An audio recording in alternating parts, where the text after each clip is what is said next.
দর্শক, এই বিষয়ে আলোচনাতে কুমিল্লায় আছেন সহকর্মী আবুল খায়ের এবং পঞ্চগড়ে রয়েছেন মোহাম্মদ হারুনুর রশিদ। প্রথমে যাব আবুল খায়ের কাছে। খায়ের, ট্রেন চলাচল না করায় যাত্রীদের ভোগান্তি কেমন দেখছেন জানাবেন।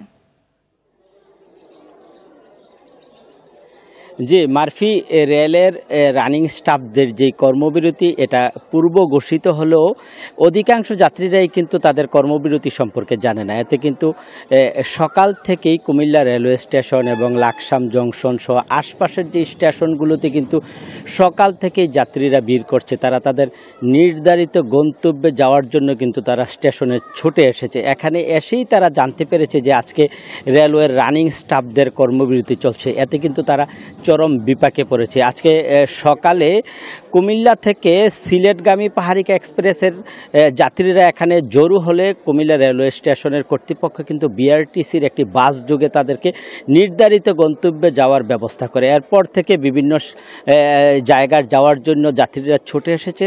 আর এরপরে কিন্তু তারা আর অন্য কোনো বাসের ব্যবস্থা করতে পারেনি। এতে যাত্রীরা কিন্তু ঘরে ফিরে গেছে। এখানে এসে অনেকেই দুর্ভোগে পড়েছেন, অনেকে না জেনে এসে দূর দূরান্তের যাত্রীরা তারা কিন্তু বিপাকে পড়েছেন। এদিকে রেলওয়ে কর্তৃপক্ষ আমাদেরকে জানিয়েছেন যারা অনলাইনে টিকিট কেটেছেন তাদের অনলাইনে তাদের টাকা ফেরত দেওয়া হবে, যারা অফলাইনে কেটেছেন তারা অফলাইনের টাকা তারা ফেরত দিয়ে দেবে। তাছাড়া রেলওয়ে কর্তৃপক্ষ কিন্তু এই যে অচল অবস্থা, যেই তাদের ধর্মঘট, যে তাদের যে আন্দোলন, এই আন্দোলন কবে নিরসন হবে এবং এই সংকট কবে নিরসন হবে সে সম্পর্কে কিন্তু তারা সুনির্দিষ্ট কোনো তথ্য দিতে পারেনি। এতে কিন্তু যাত্রীরা কিন্তু একটা অনিশ্চয়তার মধ্যে পড়েছে। তারা কবে নাগাদ রেল দিয়ে যাতায়াত করতে পারবে সে সম্পর্কে কিন্তু অনেক যাত্রী কিন্তু উদ্বেগ প্রকাশ করেছে।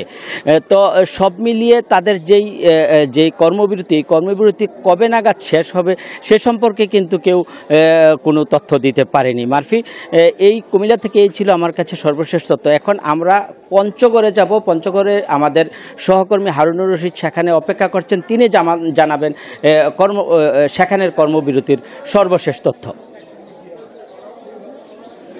জি খায়ের, আপনাকে ধন্যবাদ। আমরা শুনছিলাম কুমিল্লার কথা। এবার আমরা পঞ্চগড় বীর মুক্তিযোদ্ধা সিরাজুল ইসলাম রেল স্টেশনে আমি দাঁড়িয়ে আছি। তো আমি প্রথমেই মারফি জানিয়ে রাখি যে পঞ্চগড় থেকে 6টি ট্রেন কিন্তু আন্তনগর ট্রেন কিন্তু দেশের বিভিন্ন জায়গায় যায়। বিশেষ করে এখানে 3টি আন্তনগর ট্রেন কিন্তু ঢাকায় যায়, সেটি দ্রুতদার এক্সপ্রেস, একতা এক্সপ্রেস এবং পঞ্চগড় এক্সপ্রেস। আমরা দেখেছি যে সকাল 6টায় এখানে ট্রেন যাত্রা শুরু হয় দোলন চাপার মাধ্যমে। তো সকাল থেকেই আমরা দেখেছি যে ঘন কুয়াশা ছিল, তখন কিন্তু আসলে যাত্রীরা এখানে আসে। সেই সাথে কিন্তু যখনই দেখে যে এখানে ট্রেন চলাচল বন্ধ রয়েছে তখন থেকে কিন্তু ভোগান্তিতে পড়ে।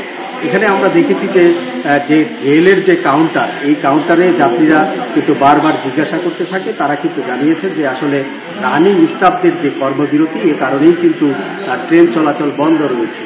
তো এখানে প্রত্যেক দিন 500 থেকে 600 যাত্রী যে যাওয়া আসা করে, তা আমরা আজকে দেখেছি যে প্রায় 400 যাত্রী টিকিটের যাত্রী ছিল। এর মধ্যে কিন্তু প্রায় 150 যাত্রী অনলাইনে ঢাকাগামী যাত্রী ছিল।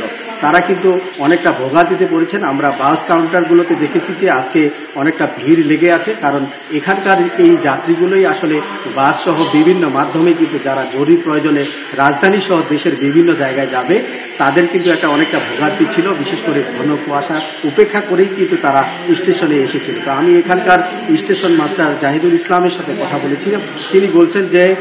তিনি বলছেন যে সকল যাত্রীর টিকিট কাটা রয়েছে তাদেরকে কাউন্টার থেকে এবং অনলাইনেও মানি রিফান্ড করা হচ্ছে। তো পঞ্চগড় থেকে এই ছিল আমার কাছে রেল বন্ধের যে সর্বশেষ খবরাখবর। মারফি, আপনাদের দুজনকে অসংখ্য ধন্যবাদ।